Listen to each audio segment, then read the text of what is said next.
เอากราบสบายดีเด้อเอฟซีทางฝั่งลาวฝั่งไทยทางต่างประเทศเมื่อนี้ทางน้องทงกะได้มา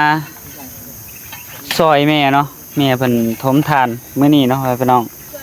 เพิ่นกำลังเตรียมถมทางหลังมันก่อนโอ้ตอนนี้ก็มีน้องลินเพิ่นพร้อมซอยทั้งแม่เนาะขุดให้มันอันนั้นทางโรงเรียนเพิ่นเป็นผู้ขุดขี้ดินขึ้นขุดขี้ดินมันแข็งเนาะขี้ดินปนขี้เลื่อยเนาะมันอยากสีดำขี้ดินนี่ปนขี้เลื่อยมันก็อยากอ่อนๆแน่เพราะว่าอันนี้ก็เห็ดด้นเลยมันก็เลยบ่ค่อยมีเงาไหม้หยังแน่เนาะเอาสบายดีน้องลินสบายดีแม่โอ้กำลังกองเลยเนาะแต่แม่เห็ดเต้าใหญ่กว่าน้องทงเนี่ยจักหน่อยเนาะพ่อน้องโอ้ส่วนกับมี2 อันหนึ่งเนาะเดี๋ยวให้แม่เพิ่นเฮ็ดกับน้องลินเพิ่นก่อนเดี๋ยวทางน้องทงสิซอยตำลังพ่อน้อง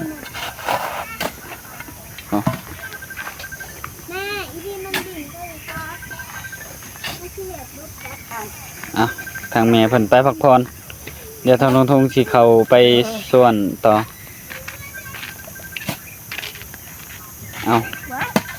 โอ้ทางแม่ก็มาแล้วบัดนี้เอาคือว่าไปกินนี่เพิ่นมาเลยเนาะมันไม่ควรทานเพราะมันใหญ่นี่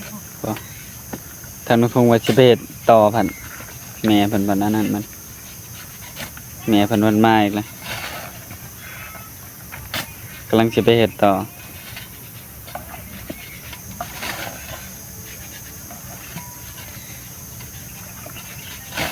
เครื่องนี้ไม่ได้อันเขาพดมาพกเดี๋ยวไปซอยแม่จักหน่อยก่อนเนาะพี่น้องพอดีแม่เพิ่นสิไปหาตัดผลมาเพิ่มใส่ว่าซั่นเพิ่นว่าสิหาตัดผลมาเพิ่มใส่เพราะว่ายังเหลือข้างมันเนาะแม่เพิ่นตัดผลใส่แต่ทางอันนี้มัน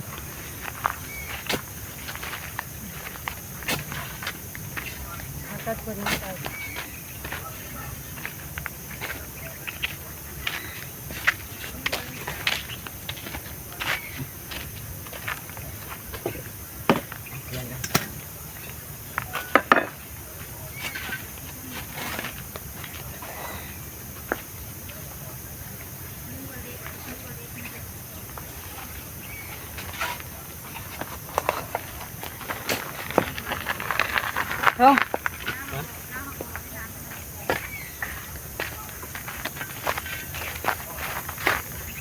เอาย้ายเอาโอ้ทางแม่เพิ่นอยู่รอไปตัดผลแล้ว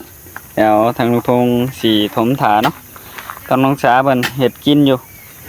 ทางลุงทงก็สิมาซอยแม่ก่อนเพราะว่าเตาถ่านน้องทงก็ยังใหม่มอดครึ่งเนาะพี่น้องเนาะไม่ได้น้อยเดียวพี่น้องก็เกือบแล้วแหละก็ซ้ำว่าเกือบครึ่งเลยเนาะอันนี้ก็ประมาณ2 มื้อแล้วพี่น้องเอ้ยเพราะว่ามื้อแรกก็ได้ประมาณน้อยหนึ่งมาบัดนี้เกือบครึ่งแล้ว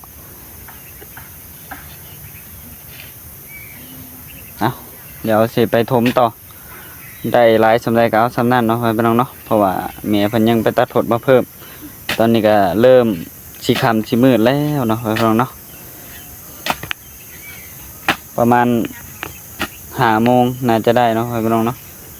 ฮอดบ่5 โมงน้องเล่นซ้ำนี่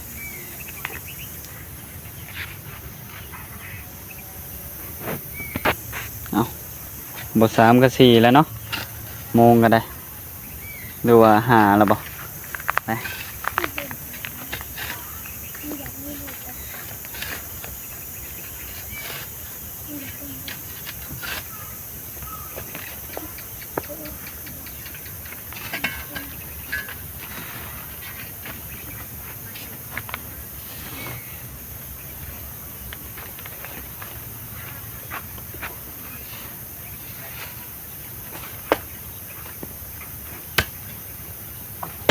ผมจะสิโต๊ะมาแล้วเนาะมื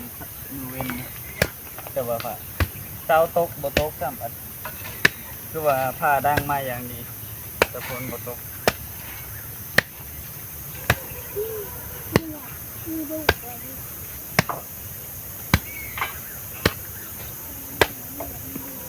เราบ่ได้ให้ตกแน่นอนแล้วยังสิเตือนลงมานั่นอยู่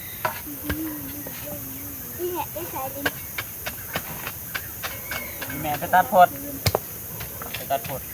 จะถอยแม่นะแล้วนะ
รู้สึกว่า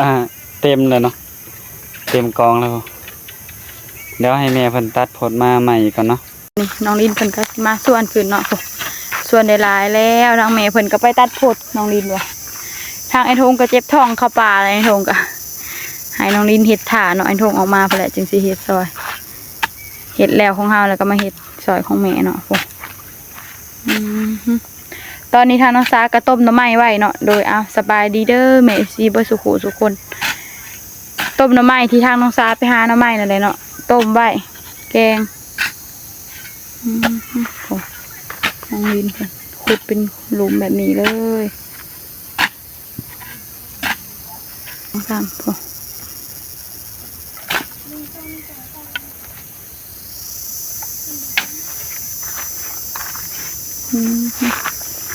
ทางแม่เพิ่นไปโดนหรือเปล่าน้องลินไปกินไปแบบนี้ส่วนขึ้นถาแม่เนาะเอาขึ้นสูง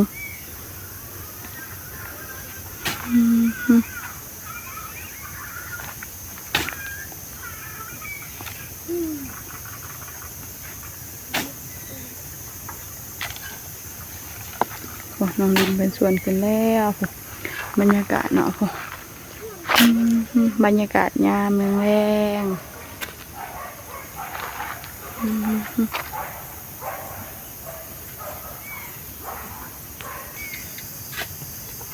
ตอนนี้ทางน้องพงก็ออกมาแล้วเนาะทำธุระส่วนตัว ทำธุระส่วนตัวซาพากินสมหมกตองลายไอ้ทงนั่นเนาะเป็นคนกินเนาะทางน้องซาเป็นคนก้อยเกี่ยวให้ไอ้ทงเนาะไอ้ทงเป็นกินกับน้องลินกับน้องอันดี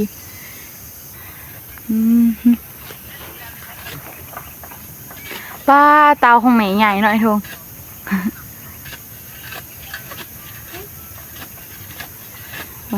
น้องลินเพิ่นก็เป็นคนเสาะเศษน้องหน้าบนน้องลินนะน้องลินเศษน้องหน้าไหมทุก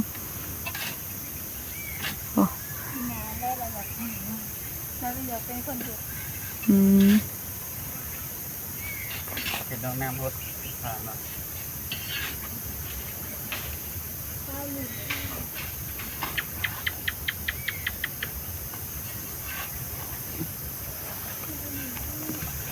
โอ้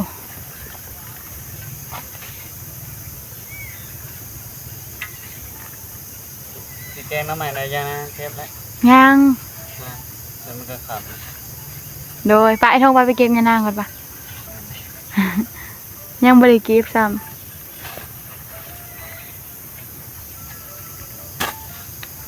คอยห้ากระมาเขาเบื่อไว้กี่นี้นี่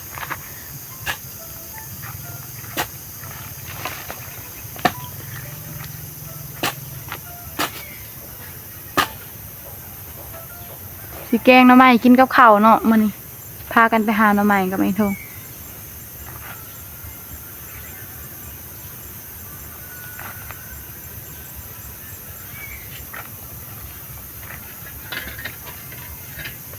พอก่อน ปะถ่าเมย์เพิ่นเอาผดมาก่อนบ่ นี่เราแกนะ ป้าโทษฟูทั้งเมย์เพิ่นอยู่ผดมาเนาะฟูอืม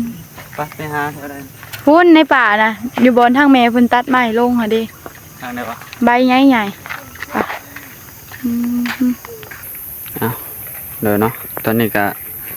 ทานก็เริ่มใหม่เกือบครึ่งแล้วเนาะไปน้องโอ้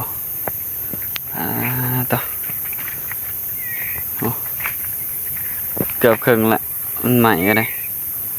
มองนี้มันค่อนข้างอยากอันนั้นเนี่ยเนาะไปน้องเนาะทางทุ่งก็สีได้ง่ายนี่แหละก็เลยบ่ค่อยปัดกวาดอนามัยปานใด เดี๋ยวคอยจะสิปัดขวดอนามัยค่ะเฮาใหญ่ไปพุ่นเฮาก็ต้องทำความสะอาด บ่ โดยอ่ะ ไป เนี่ยนางใส่หน่อแกงหน่อไม้อร่อยอร่อย ไปกล่องยักษ์สันเนี่ยเนาะก็ต้องขอโทษขออภัย แต่น้ำไม้ได้ทง เมื่อวานนี่ก็ได้กินแกงหน่อไม้บ่แม่นต้มหน่อไม้เมื่อวานนี้ เล่นนี่แม่ไหนทง ฮะในไส เล่น แม่นั่นแหละใบยะนางใหญ่นะ แกงอะไรก็แบ่งให้ทั้งแม่เพราะนั้นเนาะ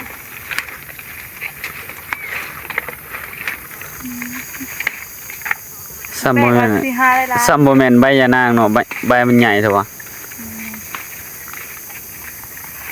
แรกๆเอาสิหามาเพื่อแม่เนี่ยแต่มัน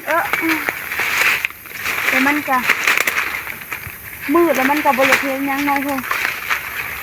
ว่าสิไปแต่เว้นพู้นแหละแต่เพราะว่าฝนมันกระตกก็เลยพากันไปขำกับมันมีน้ำพันข้าวเลยทงน้ำนกข้าวบ่ทางมาเจอนะ จักน้ำยังแหละ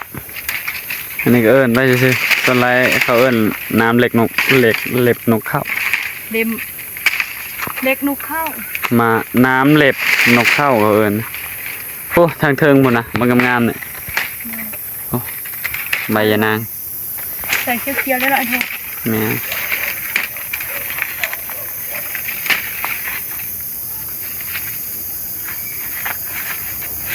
นี่ เทิง นี่ วะ ขาไฟสูงก็เอาไปได้ขาไฟเตี้ยก็เอาไปได้เนาะอันนี้สูงปะ ถ้าไปสูงแล้วเอาบ่ได้น้องสาวอะ นี่เลยว้าว โอ้ได้ใบใหญ่ๆเลย ยะนางใบใหญ่ ไอ้ทงจะเปิดบุญต้มหน่อยค่ะเขาได้ไหม ไป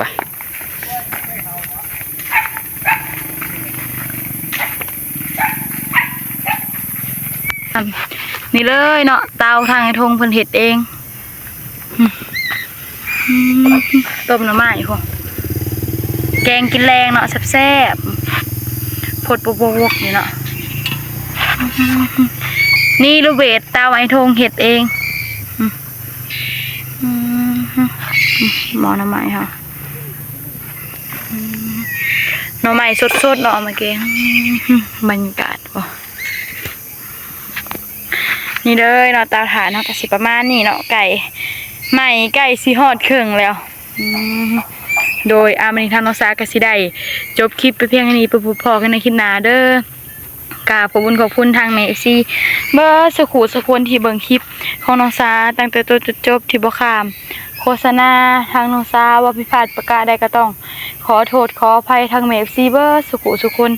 ทางน้องสาสิขอตัวลาไปเพียงแค่นี้ขอกล่าวคำว่าสบายดีบ๊ายบาย